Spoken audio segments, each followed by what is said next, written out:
সদন মই মহম্মদ আসিফ আহমেদ আজি প্ৰকৃতি আৰু মানুহৰ হৃদয় উভয় স্পৰ্শ কৰিব পৰা এটা বিষয় হৈছে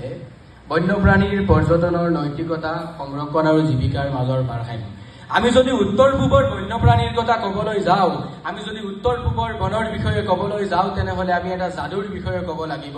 কাজিৰঙাৰ সেউজীয়া অৰণ্য মানসত গান গাই থকা চৰাই আৰু ব্ৰহ্মপুত্ৰৰ ওপৰৰ সোণালী সূৰ্যাস্ত এইবোৰ কেৱল পৰ্যটনস্থলী নহয় এইবোৰ হৈছে আমাৰ লগত এইখন পৃথিৱীত বাস কৰা হাজাৰ হাজাৰ জীৱিত জীৱ জন্তুৰ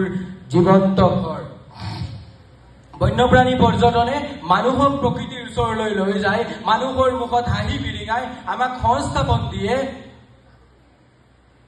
গতিকে আমি বন্যপ্ৰাণীৰ সংৰক্ষণ কৰিব লাগে ইয়াতে আমি এটা কথা মনত ৰাখিব লাগিব যেতিয়া কেমেৰাটোৱে অতি ওচৰৰ পৰা ফ্লেছ কৰে যেতিয়া বটল এটা গাহৰি পতান এখনত পৰি থাকে যেতিয়া পৰ্যটকে নিজৰ সীমা পাহৰে যেতিয়া পৰ্যটকে নিজৰ সীমা অতিক্ৰম কৰে তেতিয়া কিন্তু বন্যপ্ৰাণীবোৰে বৰ কষ্ট পায় অৰণ্যৰ ভাৰসাম্যতা নষ্ট হয় অৰণ্যই নীৰৱতাৰে কান্দি থাকে গতিকে ইয়াত নৈতিকতাৰ অৰ্থ কি ইয়াত নৈতিকতাৰ অৰ্থ হৈছে সন্মান বাঘৰ স্থানৰ প্ৰতি থকা সন্মান অৰণ্যৰ নিস্তব্ধতাৰ প্ৰতি থকা সন্মান চৰাইৰ গানৰ প্ৰতি থকা সন্মান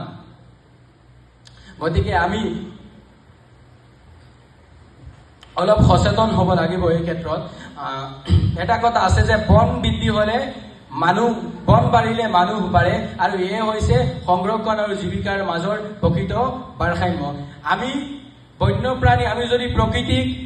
পহৰা দিওঁ তেনেহ'লে সৌন্দৰ্য বৃদ্ধি হয় আৰু সৌন্দৰ্য বৃদ্ধি হ'লে মানৱতা উশাহ লয় মানৱতাই যেতিয়া উশাহ লয় তেতিয়া প্ৰকৃতিয়ে গান গায় ধন্যবাদ